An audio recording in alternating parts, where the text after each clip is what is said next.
This week I put my collection to the test, niche and designer originals versus their more budget-friendly clones. And the results, well, they might surprise you. One day I wore the OG, more expensive original, be it niche or designer fragrance, and then the very next day I would throw on its less expensive dupe. So this was a fun experiment. I can't wait to get into it. But before I do that, guys, if you are not subscribed to the channel, I would truly appreciate the support. If you like this video, be sure to hit that like button. Stick around till the end too, because there's a little surprise for Saturday. But let's jump into it, starting with Sunday and Monday. The scent that I wore on Sunday was none other than Nishane's Hacivat. You guys are probably very familiar with this scent. If you haven't tried it, you've definitely heard of it. And on Monday, I went with Afnan's Supremacy, Not Only Intense. And, you know, some would argue that this is an Aventus clone, but a lot of you guys jumped all over me when I first did my first impressions of this fragrance, saying that it's actually a Hacivat clone. Well, I hadn't tried Hacivat yet, so I couldn't compare the two, but I definitely see the comparisons now. I think the obvious thing here is with the Hacivat, it's way more natural, much brighter pineapple. It has this sort of airy, mossy backbone to it. You really have to like oak moss. It has a little bit of a vintage feel to it while still feeling modern at the same time. It also has a really nice, crisp bergamot, mouth-watering fruitiness to it. So very natural smelling. Now, on the other hand, the Supremacy, Not Only Intense, this is a pretty good fragrance as well. It's stronger initially, way more synthetic. I mean, it just is, and way less natural smelling. Now, you definitely still get across that pineapple note, and it's there, and it's very effective in this fragrance. And you get some of those green earthy notes, a little bit mossy. The Hacivat is just a little more natural, or a lot more natural, and you can just sort of decipher the intent here a little easier. The notes, the accords, they're just a little more descriptive in how they smell. Now, in the dry down, the trend definitely continues. I still prefer the Hacivat over the Supremacy, Not Only Intense. The woods are refined. It's elegant. The moss is still there. It has really smooth transitions. And the Supremacy, Not Only Intense, definitely is smokier. It's harsher, a little rougher around the edges, and quite a bit sweeter as well. Overall, the performance, the Hacivat is around 8 to 10 hours, but throughout the life of the fragrance, it's very sort of put together, refined, never too loud. This one just really works. I was really, really excited to finally get a full wear out of this one. Now, on the other hand, performance for the Supremacy, Not Only Intense, was outstanding. With that, though, it comes at a price. It's beast mode projection. It's just less nuanced, and it's a little brasher, but at the same time, it's really, really enjoyable. I don't want you to think that this scent is not worth it. If money is no object here, I'm probably choosing Hacivat every day. On the other hand, I would argue that Supremacy, Not Only Intense, offers a fantastic value. It might even be a bit more mass appealing. I think more people are going to like this one. So take that for what it is worth. Nishane's Hacivat and Supremacy, Not Only Intense. So on Tuesday and Wednesday, I had to do it. One of my favorite fragrances in my collection. I ended up going on Tuesday with Tom Ford's Oud Wood. Absolutely beautiful, amazing, lives up to every bit of hype that it gets. Unbelievable fragrance. And Maison Alhambra's Woody Oud. Now, this is rebottled, repackaged as dark oud, and a few of you guys have mentioned that in the past. So it's pretty much, I haven't smelled that fragrance, but from what I understand, it is the same fragrance. Now, with the Oud Wood, this is smooth, refined oud and cardamom and sandalwood. It's super luxurious without being challenging. And with the Woody Oud, it hits a little bit hotter. It is heavier on the spice and that oud, albeit a little more synthetic. But this one loses a point for me because it's a bit more linear. I can just smell more in Oud Wood than I can Woody Oud. In Oud Wood, the dry down is soft, creamy, sensual. It's sort of signature Tom Ford style. And in Woody Oud, it's less refined, but still very satisfying. It is less creamy, unfortunately, because that's one of my favorite parts of this. And it's not quite as polished as Oud Wood. But again, the elements are there to remind me of Oud Wood. In terms of performance, Oud Wood lasts about 6 to 7 hours, which isn't bad, but you are paying quite a bit of money. So if beast mode is all you're looking for, this might not be the scent to go with. And it sits closer to the skin, becomes more of a skin scent around the 3 to 4 hour mark. But I think that is by design. Now,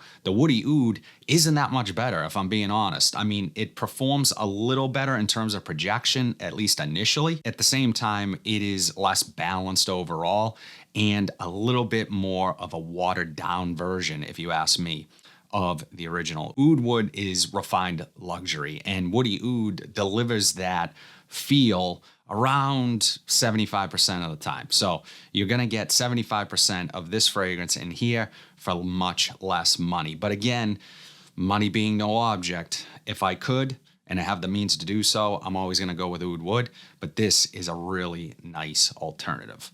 Tom Ford Oud Wood and Maison Alhambra's Woody Oud. Guys, just as a reminder, all of these fragrances are going to be listed in the description down below. On Thursday and Friday, I went with one of my favorite scent profiles of all time, one of my favorite DNAs, perfect for year-round wear. The scents we are talking about is Parfums de Marly's Sedley, doesn't get enough love anymore, amazing scent, and Lattafa's Maahir Legacy. And this is a really nice alternative as well, and I will get into the comparison. The Sedley is crisp citrus, fresh mint, that elevated sort of barbershop feel that just smells incredible with a creamy, smooth lavender backbone.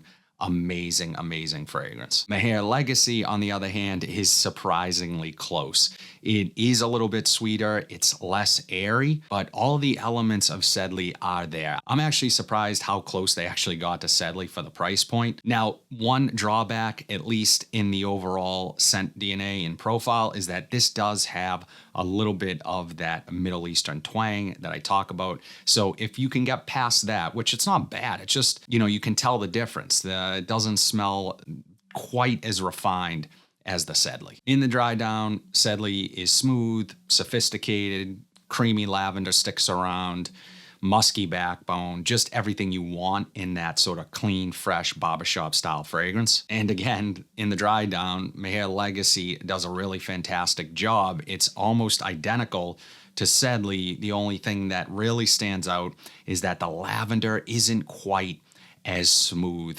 in Maahir Legacy. It is a little bit rougher around the edges. Overall performance in the Sedley is about 6 to 8 hours, and Maahir Legacy a little bit longer and a little bit better of a projector. This is not beast mode monster performed by any means, but I would say that Maahir Legacy lasts slightly longer. However, it just smells a little less quality than the Sedley in the end. For me, Sedley is really hard to beat. It's polished, it's versatile, it gets me a ton of compliments, but if budget is my concern, Maahir Legacy is a solid option. This one you should not overlook. Parfums de Marly Sedley, Lattafa's Maahir Legacy. Now on Saturday, that little surprise I was talking about for you to stick around, I had to reach for my most recent rack store pickup. The scent we are talking about is Bulgari Man Terra Essence. And I tried this one, I wore it. Performance was okay. Performance was nothing spectacular. It did stick around quite a while, but it was a skin scent. It wasn't projecting massively for more than an hour or so. Super earthy, has this dirtiness to it. Citrus up top is really nice. It all works in perfect harmony together. It is going to remind you of some other more popular fragrances with a modern twist. So like the Terre d'Hermès Eau Intense Veteran, my favorite flanker, right alongside Eau Givre. Amazing fragrance. There's just something that just smells more refined in those fragrances than it does here for me personally. It doesn't quite sparkle as much. This is a lot smokier than those fragrances. I think the vetiver here adds this really smoky element to it, and it's a dirty vetiver, so you have to like that. This one is actually a bold fragrance for what is essentially a really popular modern men's line. They took a chance with this one. I totally appreciate that. Now, at the end of the day, the most important reason why this one I probably won't reach for that often is because my wife, she didn't like it. She thought it smelled like Band-Aids. Nonetheless, look, I know some people pick up weird scent associations with fragrances. I personally don't think of Band-Aids when I first smell this, but after she said it, it was in the noggin. Once someone says it, it kind of ruins a fragrance for you. So I hope I didn't do that with this one, but nonetheless, I think overall it's a pretty good scent. I like what Alberto did here, and I think he took a chance. And for me, it smells good. Bulgari Man, Terra Essence. That's it, guys. All 7 fragrances that I wore every single day last week. Would love to know what your weekly rotation was. Drop it in the comment section down below. I always love hearing what you guys are wearing. But if you like content like this, be sure to like, comment, subscribe, share this video, hit that bell notification so you update whenever I upload new content. But until then, have a fantastic week, and I'll see you in the next video.